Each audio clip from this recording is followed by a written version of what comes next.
आप डायरेक्ट निकाल सकते हैं ये चीज़, ठीक है।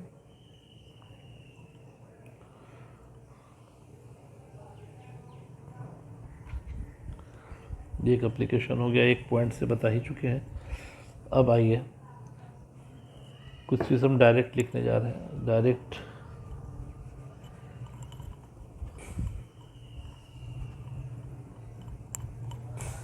जैसे आप याद कीजिए, पढ़े थे 11th में लाइन में कि दो लाइन के पॉइंट ऑफ इंटरसेक्शन से पास होने वाले लाइन का इक्वेशन। यहाँ पर दो प्लेन के पॉइंट ऑफ इंटरसेक्शन से पास होने वाले तीसरे प्लेन का इक्वेशन क्या होगा, या जॉइंट इक्वेशन क्या होगा, पेयर ऑफ प्लेन क्या होगा, ठीक है। तो ये सब हम डायरेक्ट करने जा रहे हैं, इसकी बहुत ज़्यादा ज़रूरत नहीं पड़ती है।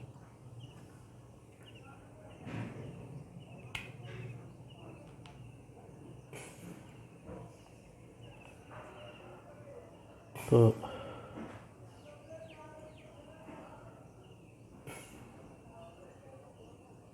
Equation of plane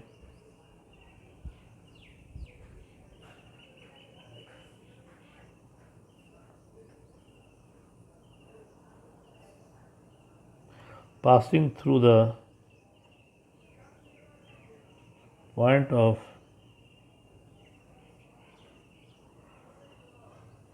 intersection of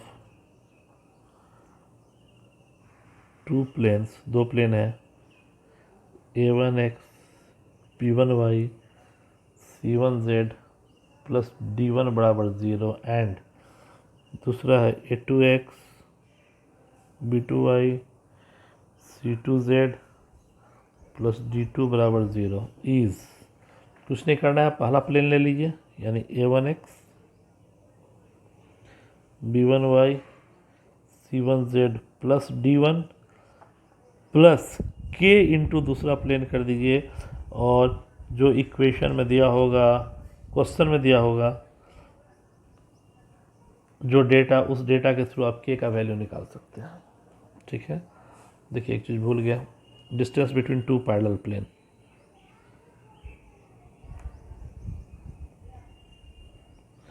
दो पैरेलल प्लेन है जी, दोनों के बीच का डिस्टेंस मान लीजिए एक पैरेलल प्लेन है तो दोनों का डायरेक्शन कोसाइन सेम होगा, केवल कांस्टेंट ही डिफरेंट होगा, d1 बराबर 0 d2 बराबर 0। दो पैरेलल प्लेन है, दिख रहा है क्योंकि दोनों का कोफिशिएंट सेम है x। इन दोनों के बीच का डिस्टेंस क्या होगा, कुछ नहीं करना है, दोनों के कांस्टेंट को घटा दीजिए, modulus by square root of a square plus b square plus c square. This gives the distance between two parallel plane. Joint equation निकालना है प्लेन का, तो दोनों प्लेन के इक्वेशन को मल्टीप्लाई कर दीजिए, ज्वाइंट इक्वेशन निकल जाएगा। जैसे इसी का ज्वाइंट इक्वेशन निकालना होगा तो क्या करेंगे, दिस इंटू दिस बराबर 0 लिख देते हैं।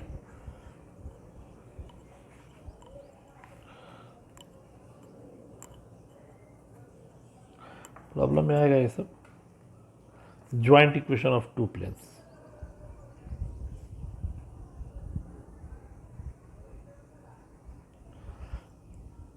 विल बी पहला प्लेन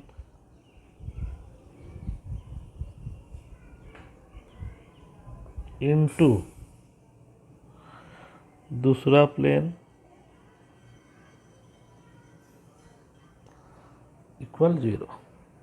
यहाँ से इक्वेट कीजिएगा, इतना इक्वल 0 इतना इक्वल 0, ये मिल जाएगा, सेपरेट है। This is known A separate equation and this is known A joint equation. Joint equation हमेशा 2 डिग्री का इक्वेशन देगा। कैसा इक्वेशन, नॉन होमोजीनियस इक्वेशन, ठीक है। 2 डिग्री का नॉन होमोजीनियस इक्वेशन देगा। नॉन होमोजीनियस कहने का मतलब डिग्री सेम नहीं हो, क्योंकि यहाँ पर मल्टीप्लाई कीजिएगा तो a1 a2 एक्स स्क्वायर आ जाएगा, इसके साथ एक्स वाई, इसके साथ एक्स जेड, लेकिन यहाँ एक्स डी आ जाएगा। 2 डिग्री के बाद यहाँ 1 डिग्री आ जाएगा। उसी तरह से d1 के साथ कीजिएगा तो सबका 1 डिग्री आएगा। जेड के साथ कीजिएगा तो यहाँ 2 डिग्री आ जाएगा, यहाँ मल्टीप्लाई कीजिएगा 2 डिग्री आ जाएगा, यहाँ भी 2 डिग्री आ जाएगा, लेकिन फिर यहाँ 1 डिग्री आ जाएगा, तो नॉन होमोजीनियस।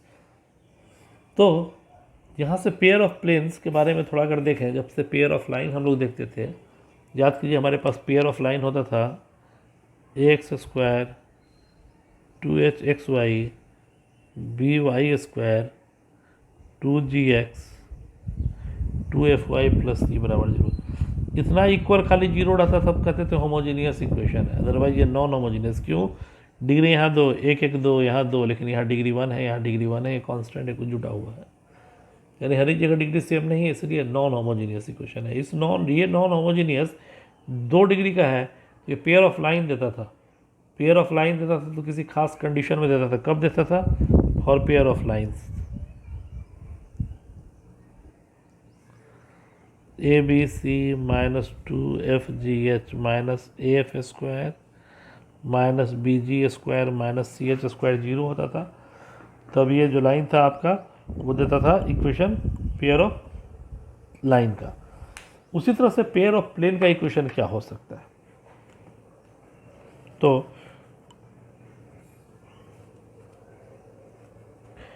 3 डिग्री में अगर हम लोग देखें तो 3 डिग्री का homogeneous equation condition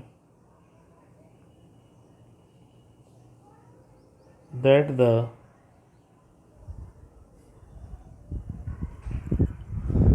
general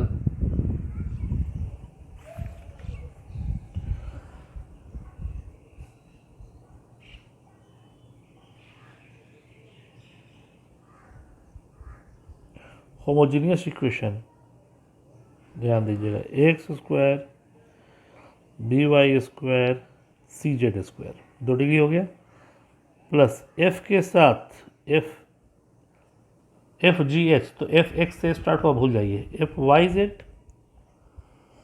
F के बाद आइए Z, Y के लिए था तो ZX, 2H Z का है तो XY इक्वल विल, माने कंडीशन यानी find condition that the general homogeneous equation will represent 2 planes and also find the angle between them। इन दोनों प्लेन के बीच का एंगल भी चाहिए। 2 प्लेन के बीच का एंगल हम लोग देखे थे, लेकिन यहाँ FGH के रूप में क्या एंगल होगा तो उतना करने की ज़रूरत नहीं है। हमको कंडीशन याद रखना है, तो कंडीशन के लिए ये कंडीशन क्या देगा, तो इसके लिए कुछ नहीं करना है, 2 चीज़ लिखना है, कि मैट्रिक्स के भी डिटर्मिनेंट के फॉर्म में भी और इसके फॉर्म में भी। अगर फॉर 2 प्लेन्स, यानी ये कंडीशन इसके 2 प्लेन के लिए ABC प्लस 2FGH, ओ सॉरी इसके पहले माइनस लिखा था या प्लस, देख लीजिएगा प्लस होना चाहिए, ABC plus 2FGH minus AF square minus BG square minus CH square, same चीज़ है। This will be equal 0, then this plane will give the 2 degree equation will represent the 2 degree homogeneous equation. देख लीजिए homogeneous इसलिए क्योंकि XYZ तीनों 0 0 0 से पास कर रहा है, ठीक है। इसी में कोई कांस्टेंट जुड़ जाता है वो 0 0 0 से पास नहीं करता। तो दुनिया में जितने भी होमोजीनियस इक्वेशन होंगे वो सब ओरिजिन से पास करेंगे, जितने भी होमोजीनियस इक्वेशन हैं, जितने डिग्री के भी होंगे, all the homogeneous equation will passes through the origin. nth degree का ही क्यों नहीं हो, 1 डिग्री 2 डिग्री तो दूर की बात। तो इसलिए ये और डिटर्मिनेंट के रूप में आप लिख सके तो याद कीजिएगा सिमेट्रिकल डिटर्मिनेंट होता था, नहीं सिमेट्रिकल, याद कीजिए क्या होता था, डायगोनल में ABC और फिर यहाँ से शुरू कीजिए सेकेंड रो से, तो FGH और इसी का इमेज ले लीजिए HGF, यानी mirror image should equal to 0। और इस कंडीशन से जो 2 प्लेन आया उस दोनों प्लेन के बीच का equation tan theta equal twice square root of F square G square H square minus A B minus B C minus C A by A plus B plus C. अभी हम करके आपको दिखाएंगे क्वेश्चन इस पर, ये टेन थीटा। और यही अगर इसको मिटाते हैं ऊपर,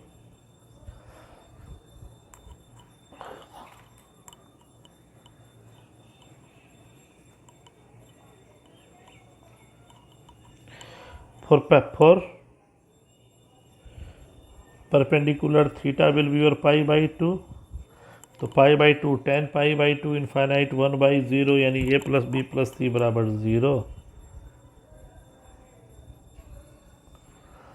for parallel theta equal 0, tan theta 0 तो ये 0 यानी कि F square plus G square plus H square minus A B minus B C minus C A बराबर 0, यानी F square G square H square equal A B C and C A. This is the condition when it will be parallel और 0 degree. ये condition. अब आइए देखिए इस पे कुछ प्रॉब्लम, एक प्रॉब्लम दिखाता हूँ क्वेश्चन पे। इसे कहेगा so that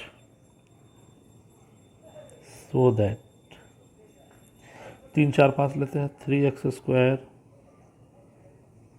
4y square 4y square 5 square 3 2 3 2 6 minus 6 yz minus 4 zx minus 2xy equal 0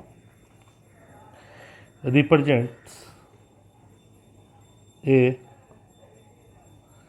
pair of plane.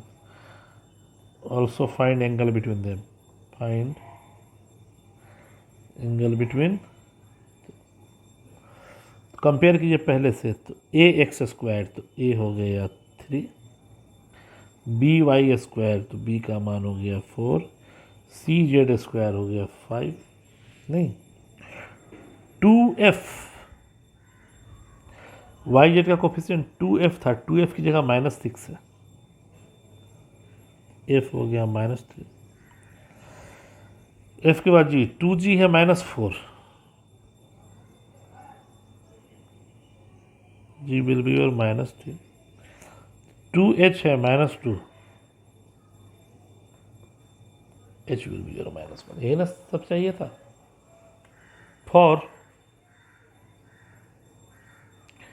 A pair of plane, pair of plane होने के लिए क्या चाहिए आपको, a B c 2fgh minus f square minus b g square minus c h square का value निकालने। अगर ये 0 दे देता है तो इसका मतलब है ये पेयर ऑफ प्लेन शो करेगा। तो आइए तो ए बी सी 5 चौके 20 दिया 60, 2fgh fgs तीनों का प्रोडक्ट निगेटिव आएगा, 3 दूना 6, 6 गुने 2 इंटू -6, ठीक है,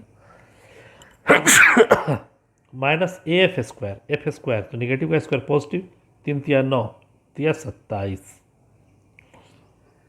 -27 माइनस बी जी स्क्वायर फिर पॉजिटिव 2 दूना 4 चौके 16 माइनस सी एच स्क्वायर -1 का स्क्वायर प्लस 5 -5 यानी हो गया 60 माइनस 6 दूना 12 27 16 5 16 5 21 7 28 20 48 2 50 10 60। That is this equation represent a pair of plane, यानी इसका वैल्यू अगर 0 आ गया तो ये सर्टेनली एक पेयर ऑफ प्लेन को इंडिकेट करेगा।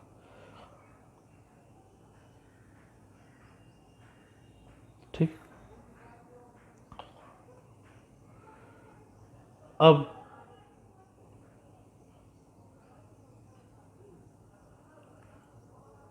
हाँ, दोनों के बीच का हमको एंगल चाहिए, इसको मिटाते हैं। एंगल अभी हम लोगों ने देखा था tan थीटा, तो पेयर ऑफ प्लेन के लिए पता चल गया tan थीटा क्या था भाई, 2√अंडर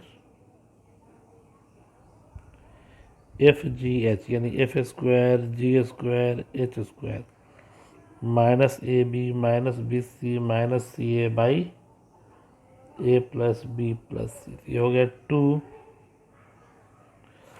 F square 3×9 G square 2×4 H square 1 minus A B 4×12 A B B C 5×20 minus C A 5×15 by A plus B plus C 5×4=9=12।